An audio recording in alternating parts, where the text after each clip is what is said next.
ایک حاجی کے پیچھے 5,000 درہم 6,000 درہم اسرائیل کما رہا ہے سعودی عرب سے. پوری دنیا میں بائیکاٹ کیا جا رہا ہے اسرائیل کے پروڈکٹ پر.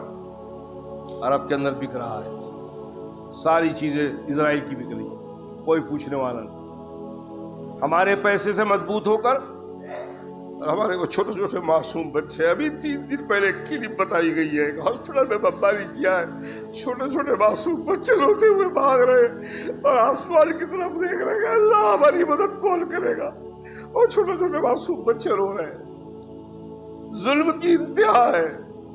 اللہ کب ان ظالموں کو نیست و نابود کرے گا, اور اللہ ہمارے مجاہدین کی اللہ غیبی مدد فرمائے.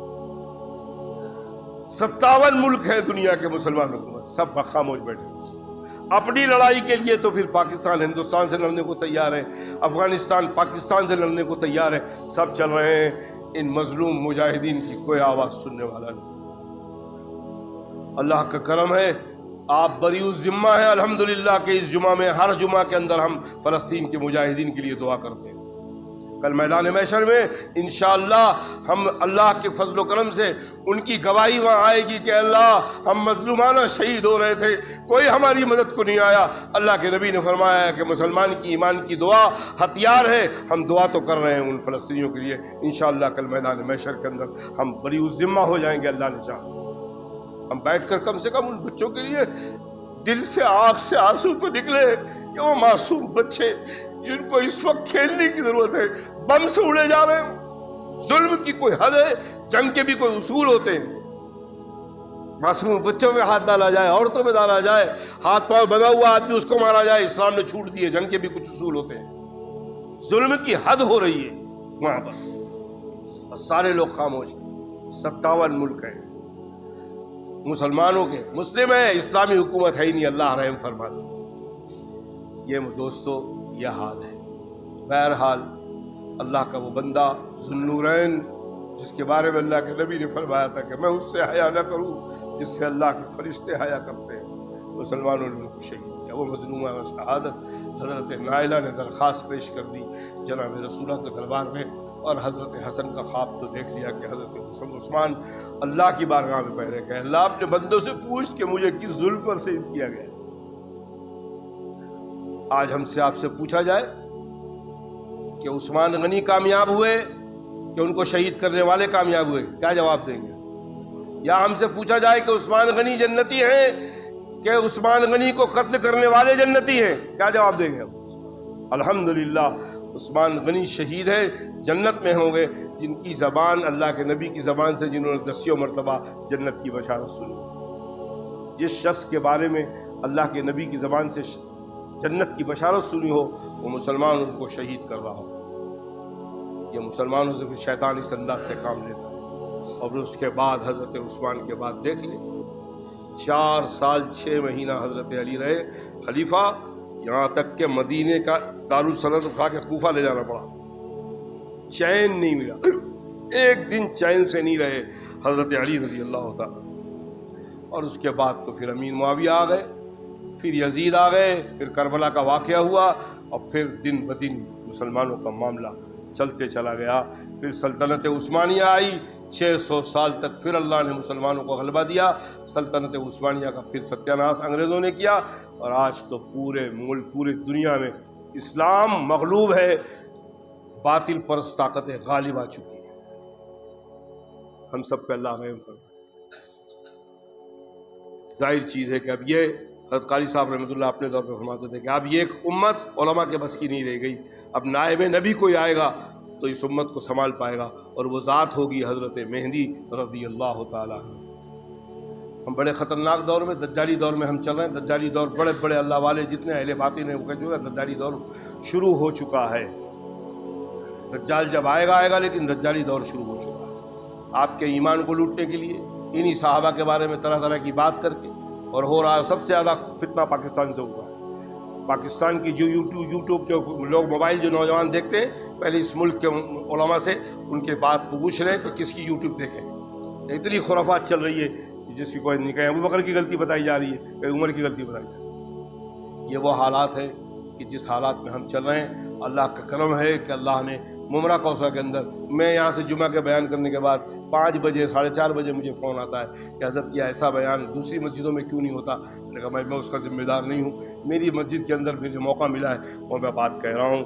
ایسا عامرون بالمعروف والنہی عن المنکر دوسری مسجدوں میں کیوں نہیں ہوتا؟ فرمایا میں اس کو میں کیا کر سکتا ہوں، میری جتنی بساط کی بات ہے، اللہ نے رحم کا معاملہ کیا ہے۔ ہمارے یہ جو بلڈرز بنانے والے جو رحیم بھائی وغیرہ جو ہیں خاص والے، انہوں نے اجازت دے کے رکھی ہے۔ حالانکہ اس میرے بیان کے لیے بھی بہت کوشش کی گئی کہ کسی صورت سے بیان بند کیا جائے، اور بہت کو ابھی بھی تکلیف ہے، اللہ رحم فرمائے، کیونکہ سچ بولنا تو پھر وہ سچوں کا حق بھی برداشت نہیں کر سکتا، تکلیف ہے، لیکن اللہ کا کرم ہے کہ یہ سلسلہ چلا ہوا ہے۔ اللہ جب تک مجھے کہنے کی توفیق دی ہے میں حق بات کہوں گا، آپ سن لیں، اور ہم دونوں کو اللہ عمل کی توفیق نصیب فرمائے، انشاءاللہ کامیاب ہو جائیں۔ جامع مفتاح العلوم جلال آباد تھانہ بھون شاملی یو پی کا مشہور معروف ادارہ ہے، جس میں 600 بچے پڑھتے ہیں۔ حضرت مولانا مسیح اللہ خان صاحب کا مدرسہ ہے یہ، جو خلیفہ اجل ہیں سمجھو حضرت تھانوی رحمۃ اللہ علیہ۔ 1 کروڑ سے زائد سالانہ خرچے، فی الوقت لائٹ بل کا تقاضا ہے، تمام حضرات سے تعاون کی فرمائے۔ آپ سفیر آئے ہوئے ہیں، آپ ان کی جتنی ہو سکے مدد فرمائیں، صاحب بیٹھیں گے انشاءاللہ، مفتاح العلوم سے آئے ہوئے ہیں۔ حضرت مولانا سجاد نعمانی صاحب، ان کی اہلیہ محترمہ اور تینوں بچیاں، اللہ جب آزمائش میں ڈالتے ہیں دیکھو کیسے آزمائش، وہ اللہ کے نیک بندہ، اس وقت اللہ کا وہ بندہ قریب آدھی دنیا میں اس نے اسلام کا پیغام پہنچایا ہے، مدینے سے فارغ ہیں، آج وہ بھی علیل چل رہے ہیں، ان کی اہلیہ بھی علیل چل رہی ہیں، ان کی 3 بیٹیاں بھی علیل چل رہی ہیں، پورا گھر آزمائش میں ہے۔ آپ خاص دعا فرمائیں کہ اللہ تعالیٰ حضرت سجاد نعمانی صاحب کو صحت کاملہ عطا فرمائے، ان کی اہلیہ کو صحت کاملہ عطا فرمائے، ان کی تینوں بچیوں کو صحت کاملہ عطا فرمائے، اور اگر وقت موعود آیا تو اللہ ایمان پر خاتمہ نصیب فرمائے۔ حضرت مولانا غلام وسانی صاحب کا تو انتقال ہو گیا، پچھلے جمعہ میں بھی آپ نے مغفرت کی دعا فرمائی تھی۔ اس دور میں بھی مولانا بلال حسین ندوی وہ بھی بیمار چل رہے ہیں۔ اللہ رب العالمین جتنے بھی ہمارے اکابر بیمار ہیں ان سب کے لیے دعا فرمائے کہ اللہ تعالیٰ ان کو صحت کاملہ عاجلہ عطا فرمائے، اور جو دنیا سے جا چکے اللہ ان کی مغفرت فرمائے۔ اے اللہ اپنے رحم و کرم سے، اے اللہ ہم پر بھی رحم فرما دے، ہم پر بھی کرم فرما دے۔ اے اللہ تو ہم سے راضی ہو جا، ہماری گناہوں کو معاف فرما دے، ہماری غلطیوں کو معاف فرما دے۔ اے اللہ تو راضی ہو گیا تو ہمارا بیڑا پار ہو جائے گا، اے اللہ تو ناراض ہو گیا تو ہم کہیں کے نہیں رہیں گے۔ اے اللہ تیری ایک نگاہ کرم ہوگی اور ہمارا بیڑا پار ہو جائے گا۔ اے اللہ اپنی امت کی، نبی کی سمت پر ایک نگاہ کرم ڈال دے۔ اے اللہ بے شک ہم سے غفلتیں ہوئی ہیں، ہم سے غلطیاں ہوئی ہیں، اے اللہ ہم نے قرآن کو چھوڑ دیا، اللہ کے نبی کے طریقوں کو چھوڑ دیا، اے اللہ تیرے نبی کی سنتوں کو چھوڑ دیا، ہم اقراری مجرم ہیں، ہمارے ساتھ تو جو ہونا تھا وہ نہیں ہو پایا، پھر بھی تو نے رحم فرمایا ہے۔ اتنا ہم نے غفلت برتی تیرے حکم سے، لیکن آج تک تو نے کبھی ایک دن کا فاقہ ہمیں نہیں دیا۔ اے اللہ یہ تیری رحمت اور کریمی ہے، تیری رحیمی ہے۔ اے اللہ جب اتنا رحم فرمایا ہے تو اللہ ہم پر ایک رحم اور فرما دے، ہمیں توبہ کی توفیق نصیب فرما دے، اور ہم تمہاری توبہ کو قبول فرما لیں، انفرادی توبہ بھی قبول فرما، اجتماعی توبہ بھی قبول فرما دے۔ اے اللہ ہماری غلطیوں کو معاف فرما دے، اے اللہ ہمارے بچوں کو نیک اور صالح بنا، ہماری بیویوں کو نیک اور صالح بنا، ہمارے معاشرے کو نیک اور صالح بنا، ہمارے محلے کو نیک اور صالح بنا۔ اے اللہ اپنے رحم و کرم سے ہم مسلمانوں کے تمام جوانوں کو نیک اور صالح بنا۔ اے اللہ اپنے رحم و کرم سے یہ مدرسوں کے جو تعلیم حاصل کر کے بچے نکل رہے ہیں، اے اللہ ان کو بھی نیک اور صالح بنا۔